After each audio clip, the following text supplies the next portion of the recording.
Hablemos de propiedad intelectual con José Martín Rivera. Hola amigos, ¿cómo están? Mi nombre es José Martín Rivera, soy parte del equipo legal de Lusuria Castro Abogados y el día de hoy vamos a conversar un poco sobre un tema muy interesante y que hacemos bastante aquí en la oficina, que es el tema de las infracciones contra los derechos de propiedad intelectual, con especial atención a las infracciones contra los derechos marcarios. En este sentido, y de forma general, pues hay que iniciar hablando sobre qué es una infracción. Básicamente una infracción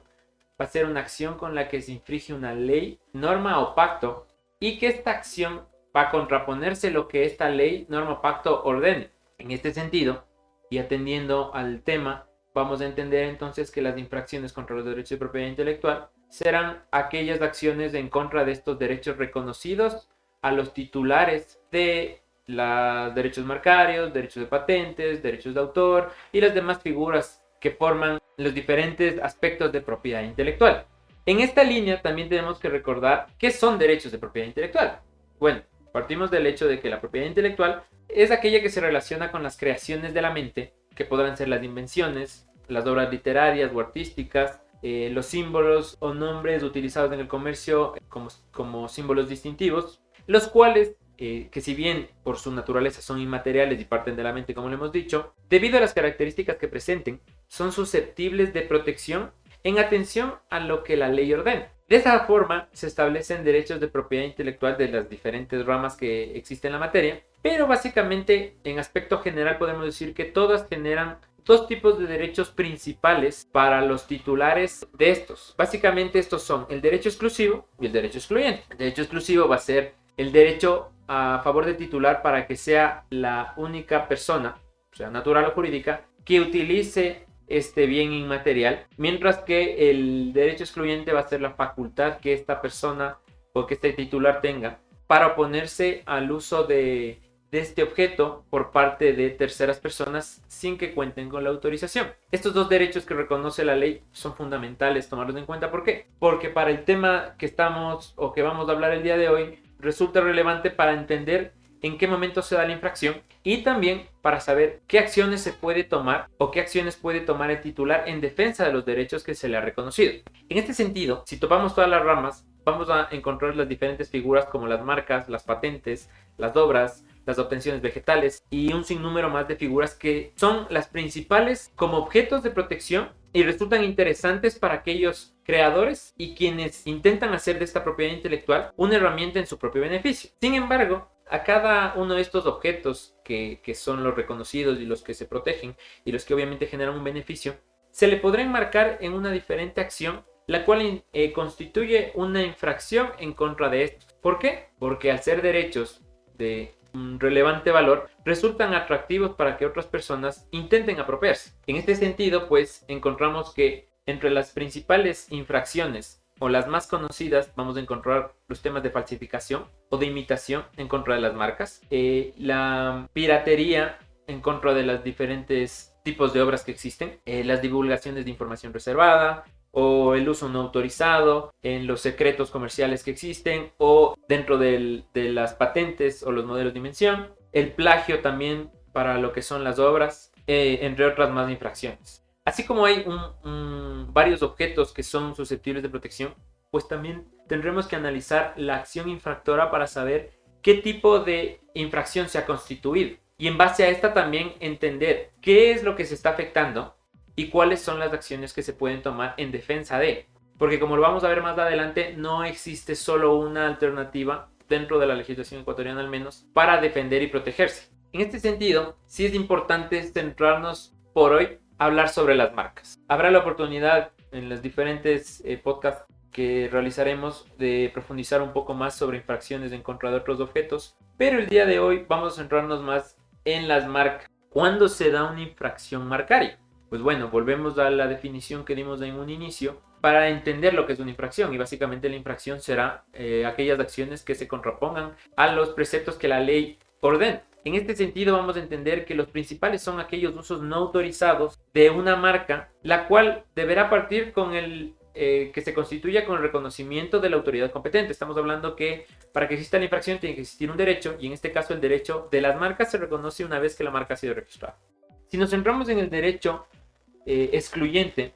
el titular del derecho de la marca va a poder prohibir a terceras personas que sin su autorización apliquen o coloquen la marca registrada o una semejante sobre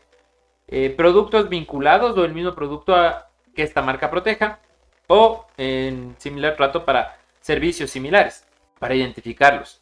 También el tema de que no se puede suprimir o modificar una marca con fines comerciales sobre un producto de el titular de esta marca. No podemos afectar y modificar la marca de un producto a fin de generar una nueva, se podría entender, porque se estaría vulnerando también este derecho. En este mismo sentido, no se puede fabricar etiquetas de envases de envolturas, ningún material que reproduzca estos signos distintivos sin la autorización del titular. Y que este es un punto muy importante, porque aquí nos debemos centrar y empezar a pensar en la infracción, que es la falsificación de marcas, que inclusive para la legislación ecuatoriana es considerado un delito. Y demás usos en el comercio de este signo registrado, de esta marca registrada, de forma idéntica o similar, que puedan generar un beneficio a quien lo esté usando y en línea directa un perjuicio al titular. ¿Por qué? Porque no ha autorizado y porque su marca puede perder su fuerza distintiva, su valor comercial, o simplemente ser un uso no autorizado y vulnerar el principal derecho, que es el que te reconoce el derecho a las marcas. ¿Qué se entiende como el uso de signo en el comercio? Pues esto también es importante analizar, puesto que en el artículo 368 del Código de Ingenios básicamente nos da las acciones, que es casi toda acción relacionada con el comercio, que va a ser el vender, el ofrecer en venta, el distribuir productos o los servicios, importar, exportar, almacenar, transportar y demás usos de una marca registrada para productos o servicios que no se cuente con la autorización del titular dentro del comercio, pues sería o constituiría una infracción a los derechos reconocidos de la marca. Vale recalcar en este punto cuáles son las excepciones a estos usos, porque la misma norma te permite realizar ciertos usos de la marca que, sin tener la autorización del titular, no recaen en infracción. Básicamente estos van a ser los usos con fines informativos o publicitarios con carácter informativo de esta marca. En este momento vale la pena pensar en los ejemplos, y el más común para entender esta excepción puede ser el tema de los servicios mecánicos para automóviles. Es muy común aquí en Ecuador que los diferentes talleres automotrices afuera en la fachada de los negocios pues incluyen todas las marcas para los cuales pueden brindar el servicio de mantenimiento. Entonces, para identificar la marca utilizan los diferentes logos, en los que sí podrían llegar a tener una autorización de titular, una autorización expresa. Sin embargo, no se requerirá, porque si bien están haciendo un uso de forma comercial, en el sentido de que una persona que identifique el logo de Chevrolet va a entender que ahí puede atender su auto Chevrolet, ahí puede mantener su auto Chevrolet, y en base a esta referencia él va a acudir a usar ese servicio. En sí no es un uso que afecte a la empresa, por cuanto no está beneficiándose del nombre de, sino simplemente está informando que él va a poder asistirte para ese tipo de producto, en este caso, que es un auto, y que puntualmente se identifica con esta marca. Entonces, la propia norma te plantea la excepción, y también tenemos que tomar en cuenta que existe la figura del agotamiento del derecho, que es una figura interesante, en la que nos indica que una vez que el producto haya entrado al país y se ha comercializado, no puede ejercerse una acción tras la comercialización del producto, pese a que utilice una marca que esté registrada aquí por otra persona. Una vez entendido esto, y previo a revisar las diferentes acciones que se pueden interponer en defensa de las infracciones, también es importante brevemente analizar el por qué las infracciones se dan, y lastimosamente porque este tipo de infracciones en contra de las marcas son muy comunes. Esto básicamente tiene varias razones, pero podemos especificar que las más importantes son, primero, la alta rentabilidad que tiene estamos hablando de que el utilizar una marca cuyo reflejo va a ser utilizar la trayectoria o el nombre de una empresa, de un producto que ya cuente con determinado tiempo en el mercado, facilita el proceso para quien lo haga. No tiene que gastar todo el tiempo que implica posesionar un producto para que la gente lo reconozca y lo prefiera de sus similares en el mercado. En el momento en que utilizamos una marca sin la autorización de su titular, pues nos estamos aprovechando de su nombre y de su reputación. Dependiendo de la reputación que éste tenga, va a permitir que el producto al que utilicemos o el servicio que utilicemos, esta marca que en principio no nos pertenece, de alguna forma salga más rápido en comparación a lo que sería el mismo producto o el mismo servicio identificado con una nueva marca. Este es el primer punto y destacamos muchísimo la alta rentabilidad porque esto también se refleja en las ganancias que se va a tener frente a la inversión que se ha realizado. La segunda razón, y que creo que va mucho de la línea de la que hemos hablado, es que estos derechos son sumamente vulnerables. ¿Por qué? Por su naturaleza de intangibles. A diferencia de otro tipo de derechos de propiedad, de los derechos de propiedad material, el apropiarse de un derecho de propiedad intelectual, en este caso de una marca, implica un ejercicio físico menor y que no necesariamente representa que nuestra acción infractora genere conocimiento, tenga conocimiento el titular de la marca. En un ejemplo, si es que el día de mañana, hablando de una infracción en contra de propiedad material, una persona quiere hacerse de un objeto que no es de su propiedad, sino de una tercera persona, y se lo quita, implica un trabajo físico en el que retire el producto de la posesión de la persona que es la dueña, o que tenga la tenencia de este objeto. Este retiro, pues, al ser netamente físico, pues implicará una reacción del dueño de este objeto. En el caso de propiedad intelectual, de forma general, y también el tema de las marcas, no genera esta reacción física por cuanto el sustraerse un bien inmaterial puede hacérselo sin que el titular se dé cuenta siquiera. En este sentido, si nosotros nos imaginamos o decimos una marca que sea muy conocida por todos, el ejemplo puede ser de Adidas, a todos de nuestra cabeza, bueno, a la mayoría de nuestra cabeza, se nos va a generar un signo distintivo, el cual está conformado por 3 barras laterales y abajo la palabra Adidas. Nosotros ya lo tenemos en la cabeza y lo podríamos llegar a plasmar en un soporte material, sea cual sea. En ese momento nosotros ya hemos reproducido la marca y si es que la aplicamos sobre un producto o tratamos de identificar un servicio, nosotros de alguna forma ya estamos usando esa trayectoria que viene atrás de ese signo distintivo. Y esto no implica que el titular tenga conocimiento en ese momento de esta acción. A lo largo se podrá dar cuenta, obviamente, si es que el uso en el comercio es notorio. Sin embargo, vamos hablando de que la vulnerabilidad de este tipo de derechos los hace fáciles de cometer y sumado a la rentabilidad de la que hablamos en primer punto, pues se vuelve muy atractivo. A esto hay que sumarle algo que lastimosamente creo que hemos caído como sociedad en general, que es una mezcla entre la falta de conocimiento sobre la ley, sumado a un ánimo de no respetar y no proteger este tipo de derechos. Es muy común que la gente no conozca que esto es una infracción, el usar una marca de otra persona es una infracción, y también es muy común que pese a que conociendo que es una infracción consideren que no es grave, ¿ya? Y propongan el no protegerlo. Lastimosamente eso no se ve únicamente en el sector comercial. Incluso se puede trasladar al sector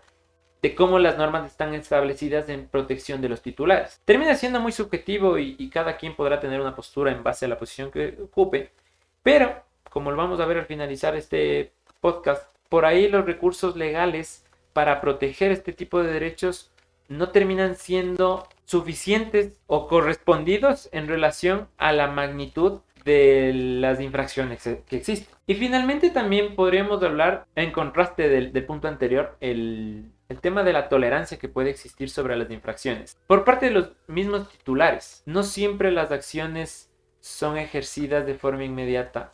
o no siempre las acciones en protección a estos derechos son ejercidas a la escala que deberían ser para proteger el tema de que en realidad estén usando un derecho que no corresponde. Y este tema de la tolerancia, en primer punto, sí partirá un poco del del titular de la marca. Sin embargo, también habrá que ver que hay una tolerancia de la autoridad, en este caso las diferentes autoridades que podrían tomar cartas en el asunto, en no actuar o no poner tanta atención a lo que es propiedad intelectual, infracciones macarias, principalmente aquí en el país, de lo que hemos podido observar. Hay que destacar también que existen unidades especiales de la policía, de aduanas, del trabajo que hace Senadi.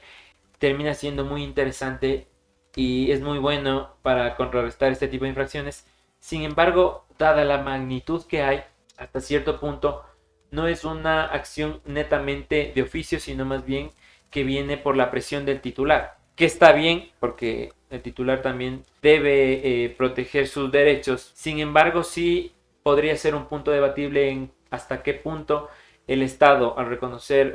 los derechos de propiedad intelectual, que parte desde un reconocimiento constitucional, tiene la obligación también de protegerlos de una forma más atenta, la podremos decir en este momento. Por estas razones, se puede considerar que este tipo de infracciones terminan siendo relativamente fáciles de cometer y en este sentido llegan a ser comunes. Cabe destacar que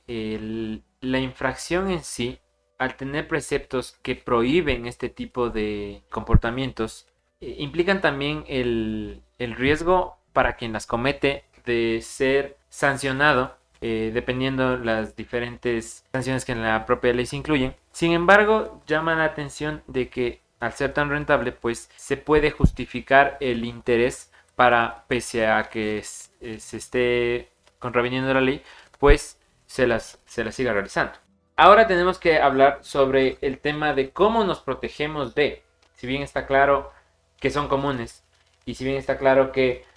se realizan las infracciones, también vale destacar el cómo nos protegemos o cómo protegemos estos derechos que están reconocidos. La primera herramienta con la que contamos son las acciones no legales, y esta básicamente es la figura de la conocida carta alerta. Esta herramienta, que es muy utilizada cuando se constata una infracción de derechos de propiedad intelectual en general, básicamente consiste en una comunicación directa por parte del titular de los derechos a través de sus abogados generalmente, sino directamente hacia el infractor o quien esté cometiendo o vaya a cometer la infracción reclamada, en la que se le remite una comunicación que tiene el fin de poner en conocimiento de esta persona los derechos reconocidos, que es el objeto que se va a infringir y que es lo que se pretende proteger. Básicamente, esta información habla sobre el reconocimiento con el que goza el titular dentro del país y las acciones que éste podría ejercer si es que la infracción se sigue cometiendo o se llega a cometer, solicitándole el cese permanente de aquellas acciones que se consideren infractoras o que podrían constituir la infracción de los derechos protegidos y en este caso expuestos y reclamados. Cabe destacar que debido al carácter no legal o el carácter extrajudicial de esta comunicación, netamente es eso, una comunicación, esta no tiene fuerza que obligue al infractor a acatar las solicitudes que se le requiere por parte del titular de los derechos. Sin embargo, sí deja o genera un efecto del apercibimiento, el cual, en lo posterior de llegar a accionarse una medida legal, podría generar una prueba que elimine el desconocimiento generalmente alegado por parte de los infractores como defensa frente a los procesos que determinan que efectivamente se ha realizado una infracción de determinado derecho de propiedad intelectual. En el tema de lo que estamos revisando hoy, que es las marcas, el apercibimiento funciona, como se lo ha mencionado, con la información sobre los derechos protegidos y generalmente va con el pedido de cese, pero también con pedidos adicionales como el reconocimiento de la titularidad de las marcas y compromisos de no volverlo a hacer, que de alguna forma también te genera una prueba para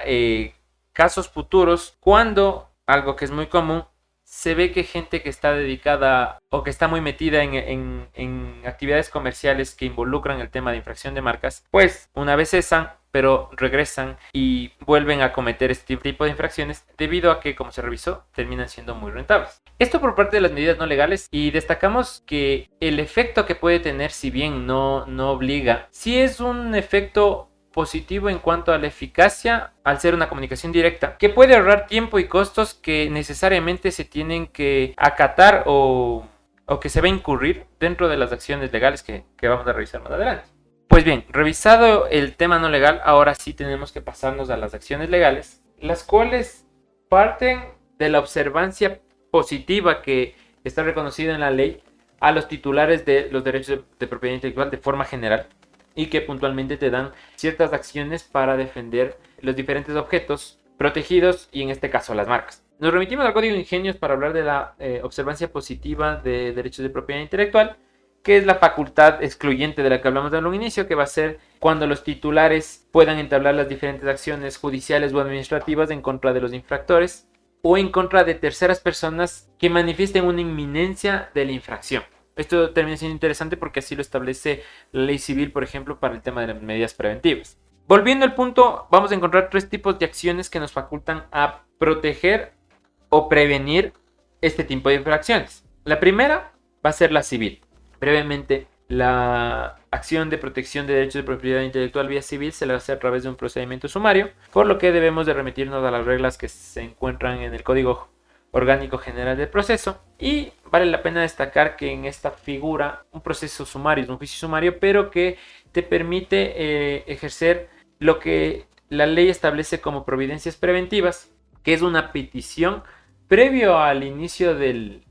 proceso judicial para que se tomen ciertas medidas a fin de que no se produzca o se continúe con infracción de derechos de propiedad intelectual. Siempre que exista un informe previo y favorable de la autoridad competente en materia de propiedad intelectual, que actualmente es el Servicio Nacional de Derechos Intelectuales, SENADI, ex-IEPI, y que además de estas medidas tengan como fin el preservar las pruebas pertinentes que estén relacionadas a la infracción. Entre estas medidas preventivas, pues encontramos el cese inmediato de la actividad infractora, en la que se podrá dar la suspensión de esta actividad, la prohibición al infractor de continuarla o de reanudarla, cláusulas provisionales de establecimientos, retiro de las mercancías, etc. También se destaca el tema de secuestro o la retención, mismo que podrá ser en contra de bienes que aseguren el pago de una posible indemnización a favor del titular, o a su vez sobre los productos y mercancías infractores o los equipos o aparatos o medios utilizados para